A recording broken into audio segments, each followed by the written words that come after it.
we've talked about that a lot.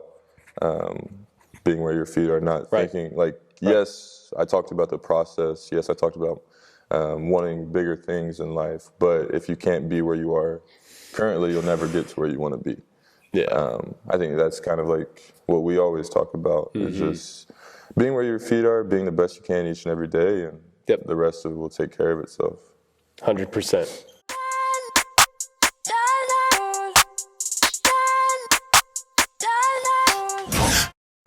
It all speak for itself. Grinding in silence, ain't nothing to tell. When we step on the court, we gon' bring it to light. And we stop and pop like we caught it a light. Stop asking what's wrong with me. You already know there's a dog in me. And there's no stopping my focus, man. Make sure all my people gon' ball with me. Yeah, I came to compete, I'm a dog with it. Yeah, I came to compete with my paws in it.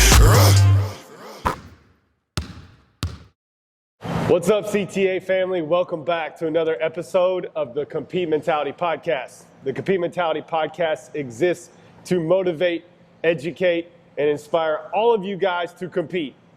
Our definition of competing is doing what God is calling you to do, even when it's hard. And I'm gonna hop right in to our episode today. We have a very, very special guest, near and dear to my heart, my guy Mason Gillis. Thanks for joining us, my man. Thank you for having me, man. Happy to be here. Absolutely. Mason, you're a fan favorite of the Compete Training Academy family, and everyone's excited to listen to dive into more about you today. And I kind of want to start off with a little bit of a icebreaker here. Just we love talking about the NBA in training, people's favorite players. Tell our audience who your favorite player is and why. My favorite player is Kawhi Leonard, and I'd say the main reason was whenever I kind of started falling in love with basketball, working out more. Whenever my life became basketball, Kawhi Leonard was kind of like, not the face of the NBA, but he was the guy that was quiet, but he still played both ends, played as hard as he could every game. Everybody respected him, and then on top of that, he was just really good. And so I'd say Kawhi Leonard is my guy, and still is today. Great role model. Yes. And somebody I try to profile my game afterwards. 100%. I love his humble confidence. He lets his game talk for itself. And Mason, we got a lot of Purdue fans at Compete Training Academy. Want to dive into your season a little bit right here from the get-go.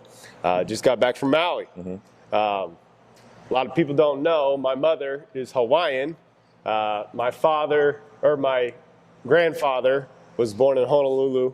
And so my Hawaiian roots go deep, and my grandfather, he was in electrical engineering at Purdue. So Purdue and Hawaiian roots go deep. You got to experience Hawaii.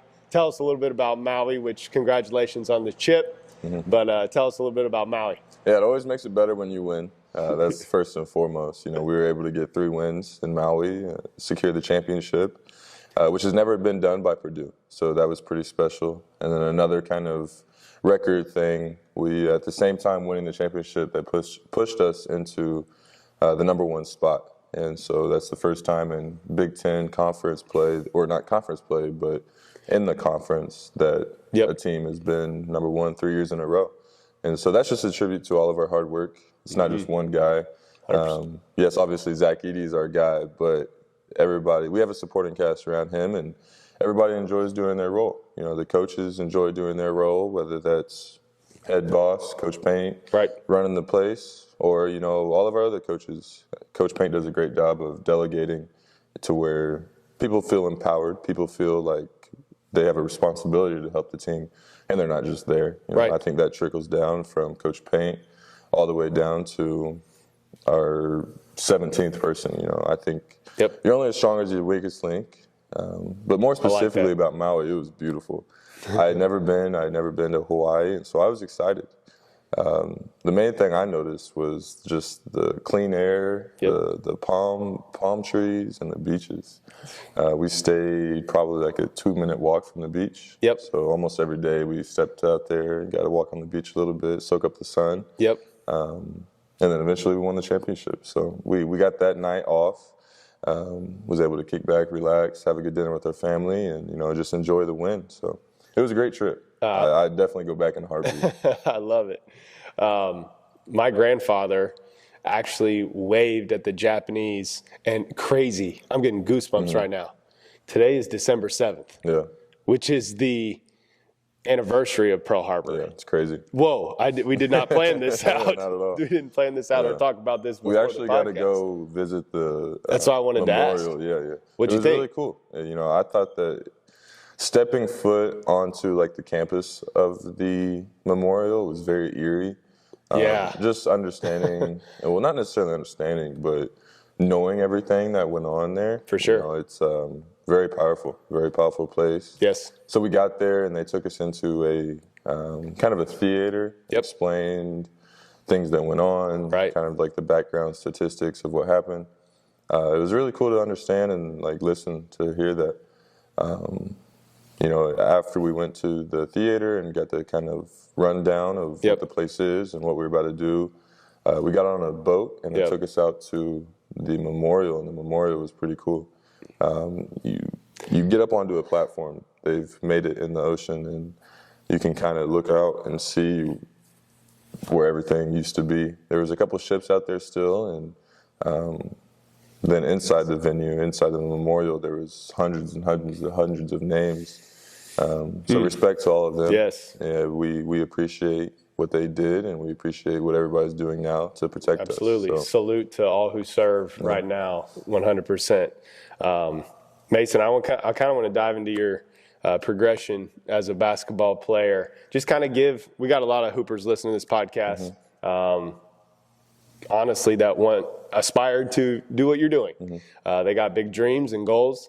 You and I talked about that this morning, and we talk about that a lot in our mindset sessions of like, sometimes you got to think back to your younger self, your 12-year-old self. We talk about a lot of like, and how proud they would be of you now. Yeah. So like, talk to the 12-year-old dreaming big right now. Tell us about your progression as a player from then to now and how you got to where you're at today. Yeah, you know, like you said, we talked about that this morning. If I could look back on my 12-year-old self and say that I've played on 3-4 different number one teams in the country. You know, we've had good records every year. We've made the tournament every year, won 2 Big Ten championships. I never would have thought that my 12-year-old self, one, would be playing basketball, and then two, would be on the best team in the country a couple years in a row. And so looking back on that, it's very special. It's an attribute to all of the hard work that I've put in, that Coach Paint's put in, all of our coaches, all of our guys. Everybody's committed. That's first and foremost. The commitment started for me whenever I was about 15, 16, freshman, sophomore year of high school. And the player I was then is completely different to the player I am now. The mentality hasn't really changed. It's always been compete, be the hardest working player on the floor, and then try to listen as best you possibly can to your coaches. You know, I think that those 3 things have gotten me to where I am. Yes, skill work is important, but the mentality that you have. I actually did a presentation yesterday in class talking about basketball and how to improve a team. And yes, 3-point percentage, assist to turnover ratio, field goal percentage, all of the stats are nice. They're definitely important to look at and notice and understand. But the mentality that you have outweighs everything. You know, whether or not you're a 3-point shooter, you're a dunker, you're a point guard, if you have the right mentality, it'll take you places. That's what I've learned. My parents did a great job of raising my sister and I to, 1, lead by example, and then 2, to just give our best every single day. Yes. And so being the older guy on the team, I think that I've gained that responsibility even more so. Yes, I've had my ups and downs, but everybody learns from their mistakes in their life differently.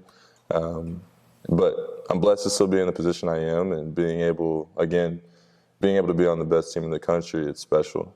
And being around the best players in the country, it's special. We all understand that we have a goal to get to. Yes. And like, we have a lot of conversations about what we were like, what we did, how we used to play when we were younger. And understanding that, I think that's what has helped us kind of push past that ceiling that some people may have put on us. Right. But specifically my progression, it was the love of the game that got me here. I've always been a hard worker. I've always like worked out a ton. But if I didn't love it, I'd probably get tired of it. Right. Because it is very redundant. It is Yes. very repetitive. But that's what all the professionals talk about. Whether you're in business, whether you're in data science, whether you're in a sport, the love and commitment oversees everything else. Because whatever you're in, it'll get tough. So, Facts. I just stayed with it, and I'm continuing to stay with it. I love that, Mason. And the love, whatever your love is, whatever your passion is, you got to do it. You got to go for it. And, one would even say, back to a testament of your life, back in when you were a freshman, like you said, in high school and committed all in, would you say you were a better baseball player than a basketball player at that time? For sure. Yeah. So I had trained basketball or baseball, right, a lot longer than basketball. And basketball was just kind of a fun thing I do with my friends. Yeah. But you loved the game of basketball, even though you're better at baseball. This dude, I'll brag on him, could have went on and had potential to get drafted out of high school in the MLB and chose basketball. So, but just like Mason said, if you're not doing what you love, you get burnt out. When trials or adversity comes, like, you don't fight through it. So, like, wherever you're at, listener, today, like, you got to do what you love. You got to do what you love, because that's when you shine your light to the world around you. Yeah. I'd say another thing that has really helped me with my progression is I've never been afraid to ask questions, whether that's to you, whether that's to my coaches in my life, my other mentors in my life, just anybody that I run into. I've been blessed to, one, be here at Purdue, and also been blessed with the community here at Purdue, whether that's alumni basketball players or just alumni that went to Purdue. I've been able to connect with them and ask them questions, and they've helped me kind of take another step. Each and every time I have a conversation with somebody, I at least pick up one thing that I can use in my life, I can add to my life. So thank you to all the Purdue community. You guys have helped us a lot, and you guys are amazing. So there's nothing like the Purdue family, that's for sure. Kind of piggybacking off of what you just said about, like, adversity's coming, one way or another. Like, talk to us about, like, the number one lesson that, like, you're learning right now in your life. I would say it's kind of like a combination of knowing who I am, knowing what I want, and understanding that it takes time. Whether that's whatever it is, understanding myself and knowing that there has to be a process to get to where I want to one day. It's not just going to happen overnight. It's not just going to happen by me wanting it. We've worked a lot on taking a step back and looking at big picture things, writing stuff down. I think writing stuff down is huge, but that's the number one thing, combined with patience. Like, patience is kind of in there already, but really just finding fun in whatever you do. Like I said a little bit earlier, our work gets redundant. It gets very repetitive. But it's being able to find the small goals, the small victories, the small motivators that keep you going. Whether that's winning a sprint, whether that's breaking a small goal in practice. We every single day this year, Coach Paint has us shoot 5-minute threes, and it's usually 2 to 3 people to a bucket, and we have to keep track. So it sounds really simple, but doing something like that every single day and having a benchmark, a number, a goal to get to, is just kind of keeping you at your standard, pushing you to be better than you were the next day.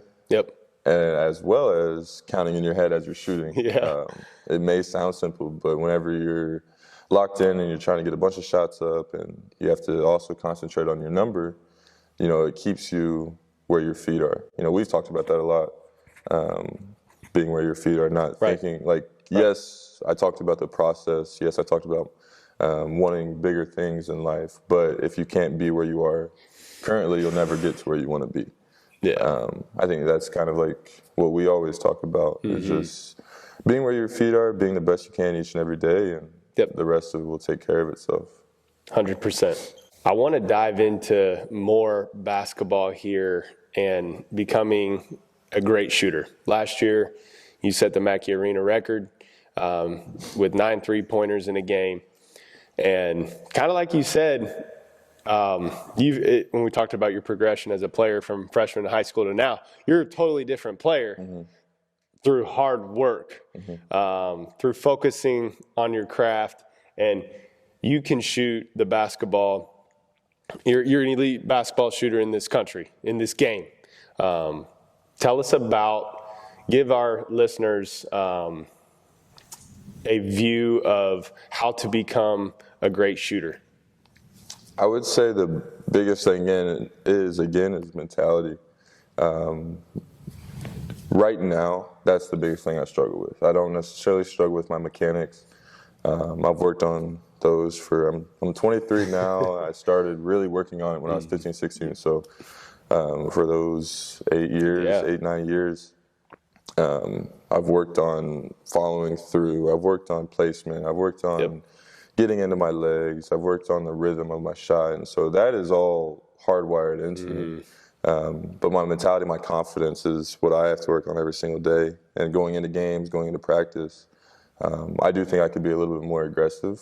But at the same time, there's a lot of things going on. There's a lot of pieces of the game I'm thinking about. And sometimes I get a little off of being aggressive. But that's what I work on. I know the type of player I am. I know the type of player I can be. Absolutely. And so, again, everybody has something to work on. And so that's kind of my piece I have to work on. And the biggest thing with that is, again, having fun with it. Adversity hits. Can you get back up the next day? Right. Northwestern, we lost, close game. Yep. But we turned around Monday and we played pretty well against Iowa. So that's the biggest thing. Working out every single day is huge, but understanding your body is more important. When I was younger, I could go 2 or 3 times a day, but now I probably couldn't, especially in the season. So that's another piece of it, being healthy, Feeling your out body, your body. Your body feeling the best you can to be able to perform. Absolutely. So that's where I'm at We right just now. had our boy Tyreek Key on the podcast. He played at Tennessee. He's an elite shooter, playing overseas now in Belgium. We had that same conversation of he's like, yeah, when I was younger, I used to be able to come to the gym 2-3 times.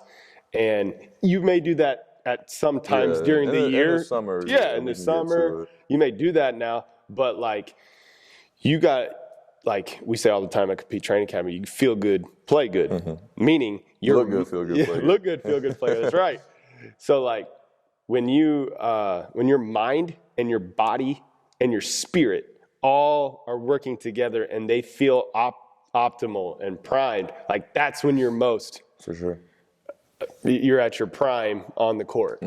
So I love you made that point, because sometimes, after a long practice, getting the recovery, getting into the ice, getting into the hot tub, stretching, yoga, sleep, all that stuff as a player adds up. So if you're a player listening to this, and I know a lot of people compete. You hear that message from us, but competing, sometimes isn't pushing yourself with physically. It's pushing yourself on the recovery side. It's pushing yourself, kind of like you talked about, journaling, reading, all that stuff to get your confidence and your heart and your mind right too. So, Mason, I want to go a little lighter here. Purdue basketball, we love to talk about food at Compete Training Academy. Purdue basketball is taking you a lot of different places to dine. Tell us a couple of your favorite places that you've been to eat with Purdue basketball, and what did you order? Oh, man, there's been a lot. Been there for 5 years, been all over the country. Man. Over in Europe, we had some good food. Not every meal. The meals over there are a little bit different, but they they had something called a Wiener Schnitzel. Okay. And it's a hot dog basically, but it's a better hot dog because it's actual real meat over there. Yep. And instead of it just laying in a bun, it was inside of a bun, and you watch them kind of make it, put it together, mustard, ketchup. Yep. And as we're walking around, just Yeah. hanging out in Europe. We can snack on that, have a drink. Yeah. So that was pretty cool to experience. Europe was a great trip. Other meals over there, when we were in Italy, the pasta was amazing. I don't know if that was my first time having carbonara or not, but true, real Yes. carbonara, that was some good stuff. I don't know. We got some good places here in Lafayette. Easton and the Brine are definitely go-tos. We have that a lot before games. Yep. Night before games. Where are some other places we've gone to? Prime 47 in Indy. Yep. And so, like, broad picture, my favorite meal. I used to be a big chicken person. Yep. That's kind of wasn't the only meat I ate, but if I didn't know what to get, it was some type of chicken. And now I'm steak. I love steak now. We went to Prime 47. We've been there a couple times when we played down in Indy.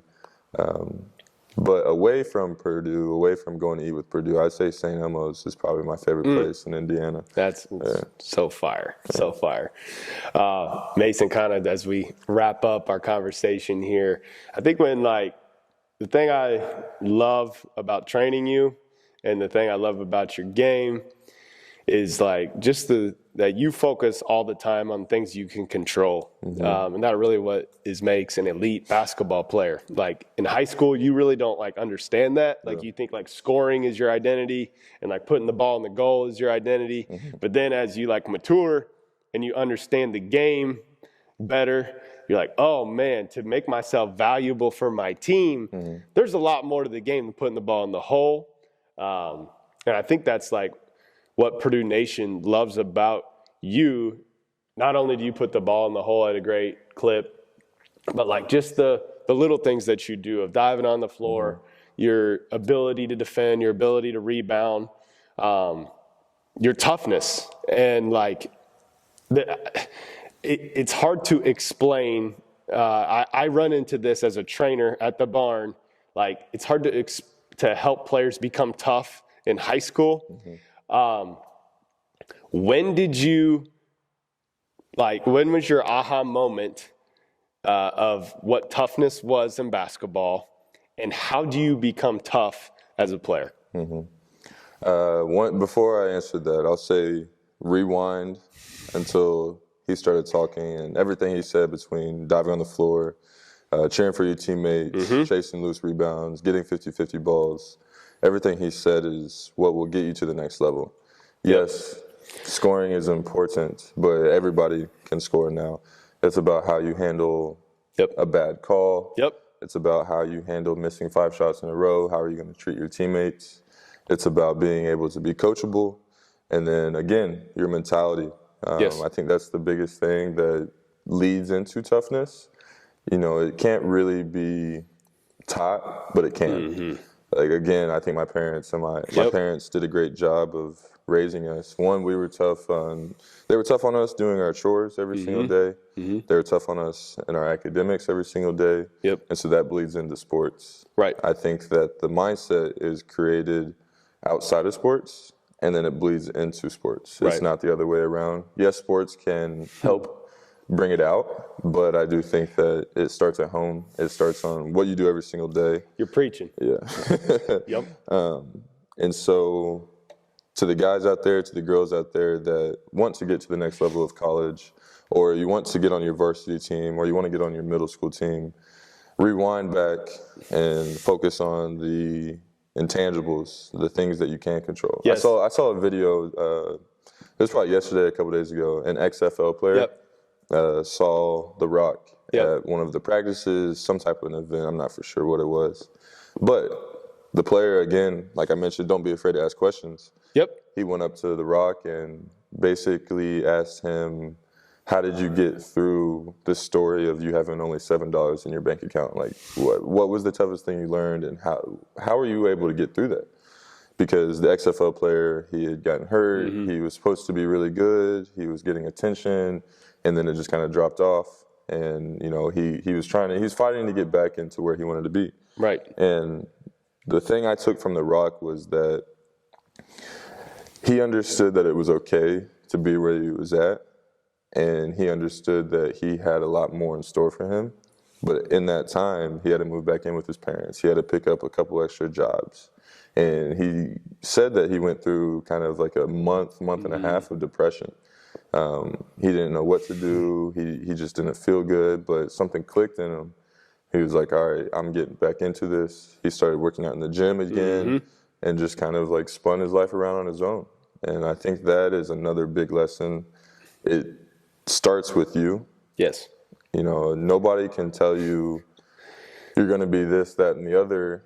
And if you don't believe it, then you'll never get there. If you don't trust it, if you don't work at it every single day and really feel it, like we talk about. Yes. Know, we've known each other for about 3-4 years, and my goal has always been the NBA. But if I don't believe it, you might be able to tell me that I can play in the NBA. You might be able to think I'm good enough. Coach Paint might be able to tell me I'm good enough. But if I don't believe it in myself, it'll never happen. Never happen. If I never work on it every single day, trust it every single day, and it's out there, and I focus on my feet, focus where I'm at, then that it'll take care of itself. And I trust that. You know, some days it definitely gets harder than other days. Nobody has an easy route. It's not been given to anybody. LeBron James had to work at it. He works at it more than anybody in the world. That's why he's still amazing at it. And so, yeah. My man is preaching. I can't wait to go back and listen to that segment right here. I know Matt, our podcast producer, is going to be chopping that segment up big time to put out on socials. But I love everything you said in there, and there's so many things to pull out. But, like, the one thing that I kept thinking about while you were answering that question was, like, basketball and sports just reveal so much about who somebody really is. For sure. You know, like, just because each possession, there's you're going to miss it, or there's adversity. And so, like, there's an immediate response. I was listening to Konzo Martin's podcast, It All Counts. Shout out Zoe. Zoe was on our podcast a couple weeks ago. Go back and check that one out. It is a gem. But I remember listening to Zoe say that Gene Katie used to say, like the most important thing in your day is making your bed. Like, just make your bed. Like, and it's just like that responsibility, that character, that integrity, who you are when no one's watching, comes out on the court of who you really are. Yeah, like, do you guys put the shopping cart back? You know what I mean? It's like right. Do you put the shopping cart back? I'm working with my kids right now. You leave the toilet messy or not?